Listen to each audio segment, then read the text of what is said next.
ನಮಸ್ಕಾರ ವೀಕ್ಷಕರೇ, ನಾನು ನಿಮ್ಮ ರಾಕೇಶ್ ಅರುಂಡಿ. ಒಂದೇ ಒಂದು ಸ್ಟೇಟ್ಮೆಂಟ್ ಇದೀಗ ಸಮಂತಾಳ ಕ್ಯಾರೆಕ್ಟರನ್ನೇ ಪ್ರಶ್ನೆ ಮಾಡುವಂತಾಗಿದೆ. ಸ್ನೇಹಿತರೆ, ನಿಮಗೆಲ್ಲರಿಗೂ ಕೂಡ ಸಮಂತ ಯಾರು ಅನ್ನೋದು ಗೊತ್ತೇ ಇದೆ. ತೆಲುಗು ಚಿತ್ರರಂಗದ ಖ್ಯಾತ ನಟಿ, ಜೊತೆಗೆ ಹೂ ಅಂಟಾವ ಅನ್ನೋ ಹಾಡನ್ನು ಕೇಳ್ತಿದ್ದ ಹಾಗೆ ನಿಮಗೆಲ್ಲರಿಗೂ ಕೂಡ ತಟ್ಟಂತ ನೆನಪಾಗೋ ಒಬ್ಬ ನಟಿ ಅಂತ ನಾನು ಭಾವಿಸ್ತೀನಿ. ಜೊತೆಗೆ ಸಮಂತ ಡಿವೋರ್ಸ್ ಕೊಟ್ಟ ನಂತರವೂ ಮಾವ ಹಾಗೂ ಆಕೆಯ ಮಾಜಿ ಗಂಡನ ವಿಚಿತ್ರ ವರ್ತನೆಗಳು ಹೀಗೂ ಇತ್ತ ಅನ್ನೋ ಅನುಮಾನಗಳು ಈಗ ಭುಗಿಲು ಹೇಳ್ತಾ ಇರೋದು.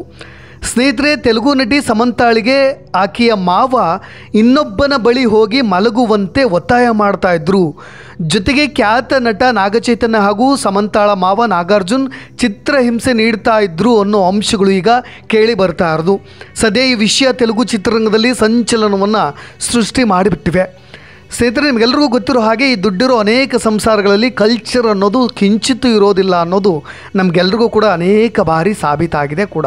ಅದೇನೇ ಇರಲಿ, ಆದರೆ ಈ ನಟ ನಾಗಾರ್ಜುನ್ ತಮ್ಮ ವ್ಯವಹಾರಕ್ಕೋಸ್ಕರ, ತಮ್ಮ ಹಣಕಾಸಿನ ವಹಿವಾಟಿಗೋಸ್ಕರ ಸಮಂತಾಳ ಶೀಲವನ್ನೇ ಹರಾಜಿಗೆ ಇಟ್ಟಿದ್ರ, ಮಾರಾಟಕ್ಕೆ ಇಟ್ಟಿದ್ರ ಅನ್ನೋ ಆಘಾತಕಾರಿಯಾದಂಥ ವಿಷಯಗಳು ಒಂದೊಂದಾಗಿ ತೆರೆದುಕೊಳ್ತಾ ಇವೆ.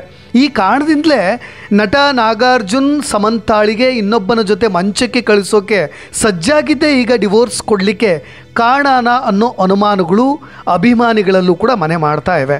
ಸ್ನೇಹಿತರೆ, ಏನಿದು ವಿಷಯ ಅನ್ನೋದನ್ನ ಡೀಟೇಲ್ಸಾಗಿ ಹೇಳ್ಬಿಡ್ತೀನಿ ನಾನು. ಸಮಂತ ನಟ ನಾಗಚೈತನ್ಯ ಜೊತೆ ಮದುವೆಯಾಗಿದ್ದು ನಿಮಗೆಲ್ಲರಿಗೂ ಕೂಡ ಗೊತ್ತೇ ಇದೆ. ನಾಗಚೈತನ್ಯ ಹಾಗೂ ಸಮಂತ ಪ್ರೀತಿಸಿ ಮದುವೆಯಾಗಿದ್ದನ್ನು, ಜೊತೆಗೆ ಮದುವೆಯಾದ ನಂತರವೂ ಕೂಡ 3 ವರ್ಷಗಳ ಕಾಲ ಇಬ್ಬರು ಅನುನ್ಯವಾಗಿದ್ದನ್ನು ನಾವೆಲ್ಲರೂ ಕೂಡ ಕಂಡಿದ್ದೇವೆ.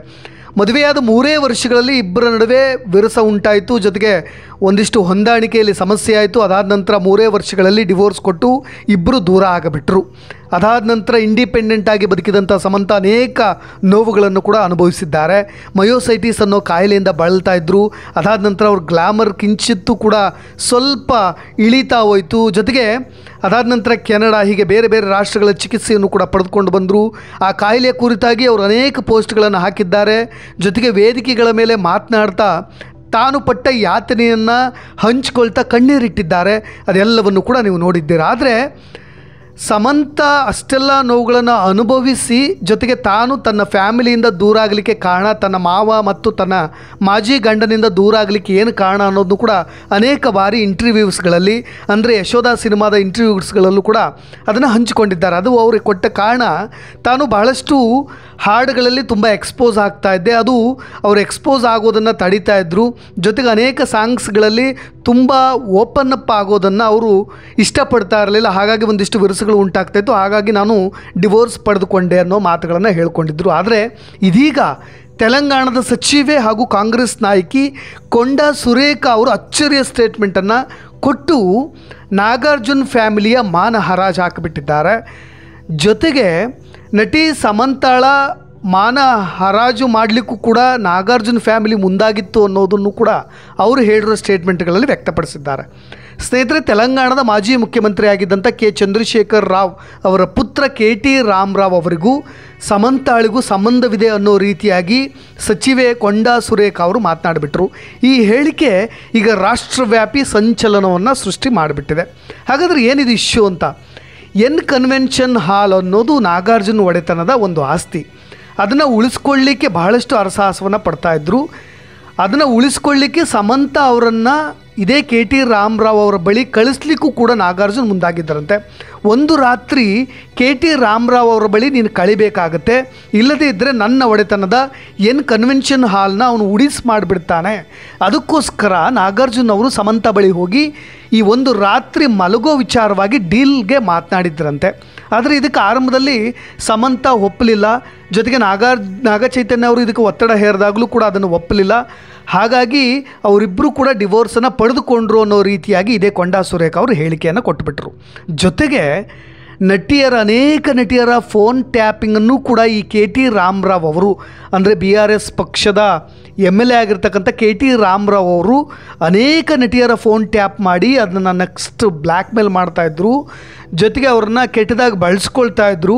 ಜೊತೆಗೆ KT ರಾಮರಾವ್ ಬಳಿ ಹೋಗಲಿಲ್ಲ ಅಂದರೆ ಸಮಂತ ನಿನ್ನ ಮನೆಯನ್ನು ತೊರೆದು ಬಿಡು ಅಂತ ಕೂಡ ನಾಗಾರ್ಜುನ್ ಒತ್ತಾಯ ಮಾಡ್ತಾಯಿದ್ರು, ಬೆದರಿಕೆಯನ್ನು ಕೂಡ ಹಾಕ್ತಾಯಿದ್ರು ಅಂತ ಈ ಕೊಂಡಾ ಸುರೇಖಾ ಅವರು ಬಹುದೊಡ್ಡ ಗುರುತರವಾದಂಥ ಆಪಾದನೆಯನ್ನು ಮಾಡಿಬಿಟ್ರು. ಇದು ಅಷ್ಟಕ್ಕೆ ನಿಲ್ಲಿಲ್ಲ. ಜೊತೆಗೆ ಇನ್ನಷ್ಟು ನಟಿಯರ ಹೆಸರನ್ನು ಕೂಡ ತೆಗೆದುಕೊಂಡರು. ರಕುಲ್ ಪ್ರೀತ್ ಸಿಂಗ್ ಸೇರಿ ಅನೇಕ ನಟಿಯರು ಬೇಗ ಮದುವೆ ಮಾಡಿಕೊಂಡು ಫೀಲ್ಡ್ ತೊರಲಿಕ್ಕೂ ಕೂಡ KT ರಾಮರಾವ್ ಅವರೇ ಕಾರಣ, ಅವರು ಕೊಟ್ಟ ಟಾರ್ಚರೇ ಕಾರಣ ಅನ್ನೋ ರೀತಿಯಾಗಿ ಕೊಂಡಾ ಸುರೇಖಾ ಅವರು ಒಂದು ಮಾತನಾಡಿರುವ ಆಡಿಯೋ ಕೂಡ ಸಿಕ್ಕಾಪಟ್ಟೆ ವೈರಲ್ ಆಗಿಬಿಡ್ತು. ಅದಾದ ನಂತರ ಅವರ ಹೇಳಿಕೆ ನ್ಯಾಷನಲ್ ಲೆವೆಲಲ್ಲಿ ಸಂಚಲನವನ್ನು ಉಂಟು ಮಾಡ್ತಾ ಇದ್ದಾಗೆ ಸಮಂತಾ ಕೂಡ ರಿಯಾಕ್ಟ್ ಮಾಡಿದ್ರು. ಕೊಂಡಾ ಸುರೇಖಾ ಅವರ ಹೇಳಿಕೆಗೆ ನಟಿ ಸಮಂತಾ ಋತುಪ್ರಭು ಕೂಡ ತೀವ್ರ ಅಸಮಾಧಾನವನ್ನು ಹೊರಹಾಕಿದ್ರು. ಮತ್ತೊಬ್ಬರ ವೈಯಕ್ತಿಕ ವಿಚಾರಗಳನ್ನು ಗೌರವಿಸಿ ರಾಜಕೀಯ ಜಗಳಗಳಿಂದ ನನ್ನ ಹೆಸರನ್ನು ದಯವಿಟ್ಟು ದೂರ ಇಟ್ಟುಬಿಡಿ ಅಂತ ಹೇಳಿದ್ರು. ಜೊತೆಗೆ ಮಹಿಳೆಯನ್ನು ಸರಕುಗಳಂತೆ ಪರಿಗಣಿಸೋ ಈ ಗ್ಲಾಮರಸ್ ಲೋಕಕ್ಕೆ ನಾನು ಕೆಲಸ ಮಾಡಲಿಕ್ಕೆ ಬಂದೆ, ಪ್ರೀತಿಯಲ್ಲಿ ಬಿದ್ದೆ, ಜೊತೆಗೆ ಪ್ರೀತಿಯಿಂದ ಹೊರ ಬರಲಿಕ್ಕೆ, ಎದ್ದು ನಿಲ್ಲಲಿಕ್ಕೆ ಮತ್ತು ಹೋರಾಟ ಮಾಡಿ ಸಾಕಷ್ಟು ಧೈರ್ಯ ಮತ್ತು ಶಕ್ತಿ ಬೇಕಾಗುತ್ತೆ. ಅದರ ಮುಖಾಂತರ ನಾನು ಹೋರಾಟ ಮಾಡಿದ್ದೇನೆ. ಕೊಂಡಾ ಸುರೇಖಾ ಅವರೇ, ನಿಮ್ಮ ಪಯಣದ ಬಗ್ಗೆ ನನಗೆ ಹೆಮ್ಮೆ ಇದೆ. ಇದನ್ನು ಕ್ಷುಲ್ಲಕ ಕಾರಣಕ್ಕೆ ಹಾಳು ಮಾಡ್ಕೊಳ್ಬೇಡಿ. ಒಬ್ಬ ಸಚಿವೆಯಾಗಿ ನೀವು ಆಡೋ ಮಾತುಗಳಿಗೆ ಎಷ್ಟು ತೂಕವಿದೆ ಅನ್ನೋದರ ಅರಿವಿದೆಯಾ ಅಂತ ನಾನು ಭಾವಿಸಿದ್ದೀನಿ. ಅದರ ಅರಿವು ನಿಮಗೂ ಇದೆ ಅಂತ ಹೇಳಿ ನಾನು ಭಾವಿಸಿದ್ದೀನಿ. ಇನ್ನೊಬ್ಬರ ವಿಷಯವಾಗಿ ಖಾಸಗಿ ಜೀವನದ ಬಗ್ಗೆ ಜವಾಬ್ದಾರಿಯುತವಾದಂಥ ಗೌರವಯುತವಾದಂಥ ಮಾತುಗಳನ್ನು ಆಡಿ ಅಂತ ಹೇಳಿ ಪೋಸ್ಟ್ಗಳನ್ನು ಹಾಕ್ಕೊಂಡ್ರು. ಯಾವಾಗ ಬಹಳಷ್ಟು ನಟರು NTR ಅಂತ ನಟರು ಕೂಡ ರಿಯಾಕ್ಟ್ ಮಾಡಲಿಕ್ಕೆ ಸ್ಟಾರ್ಟ್ ಮಾಡಿದ್ರು, ಕೊಂಡಾ ಸುರೇಖಾ ಅವರು ಕ್ಷಮೆಯಾಚನೆಯನ್ನು ಕೂಡ ಕೇಳಿದ್ರು. ಅದು ಯಾವ ರೀತಿಯಾಗಿ ಮಹಿಳೆಯರ ಬಗ್ಗೆ ಜೊತೆಗೆ ಆ ನಾಯಕ ಹೊಂದಿರತಕ್ಕಂಥ ಕೀಳು ಮನೋಭಾವವನ್ನು ನಾನು ತೋರಿಸೋದು ಮಾತ್ರ ನನ್ನ ಉದ್ದೇಶ ಆಗಿತ್ತು ಹೊರತು ಸಮಂತಾ ಅವರ ಭಾವನೆಗೆ ಧಕ್ಕೆ ತರೋದಲ್ಲ. ನೀವು ಬಹಳಷ್ಟು ಸ್ವಶಕ್ತಿಯಿಂದ ಬೆಳೆದು ಬಂದ ಬಗ್ಗೆ ನನಗೆ ಅಭಿಮಾನ ಇದೆ, ಆದರ್ಶವೂ ಕೂಡ ಇದೆ ಅಂತ ಹೇಳಿ ಅವರು ಕೂಡ ಒಂದು ಟ್ವೀಟನ್ನು ಮಾಡಿಕೊಂಡ್ರು. ನನ್ನ ಕಮೆಂಟ್ಗಳಿಂದ ನಿಮಗೆ ಮತ್ತು ನಿಮ್ಮ ಅಭಿಮಾನಿಗಳಿಗೆ ಬೇಸರವಾಗಿದ್ದರೆ ನಾನು ಆ ಕಮೆಂಟ್ಗಳನ್ನು ಬೇಷರತ್ತಾಗಿ ಹಿಂತೆಗೆದುಕೊಳ್ತೀನಿ, ಅನ್ಯಥಾ ಭಾವಿಸಬೇಡಿ ಅಂತ ಕೂಡ ಅದೇ ಕೊಂಡಾ ಸುರೇಖಾ ಅವರು ಬರೆದುಕೊಂಡ್ರು. ಸ್ನೇಹಿತರೆ, ಈ ವಿಷಯ ಬಹಳಷ್ಟು ಚರ್ಚೆಗೂ ಕೂಡ ಗ್ರಾಸವಾಗಿತ್ತು.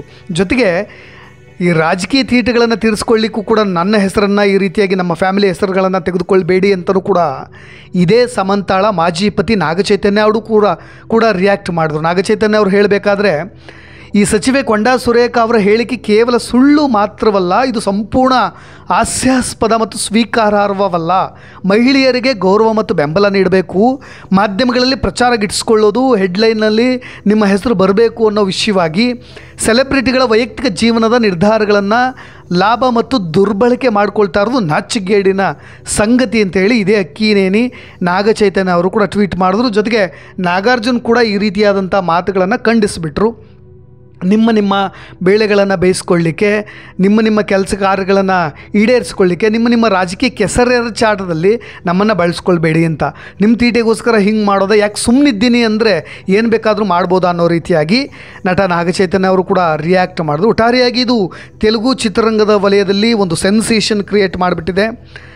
ನಾಗಾರ್ಜುನ್ ಅವರು ಈ ರೀತಿಯ ಕೀಳುಮಟ್ಟಕ್ಕೂ ಕೂಡ ಇಳಿದು ಬಿಟ್ಟಿದ್ರ ಅನ್ನೋ ಮಾತುಗಳು ಕೂಡ ಕೇಳಿ ಬರ್ತಾ ಇದೆ.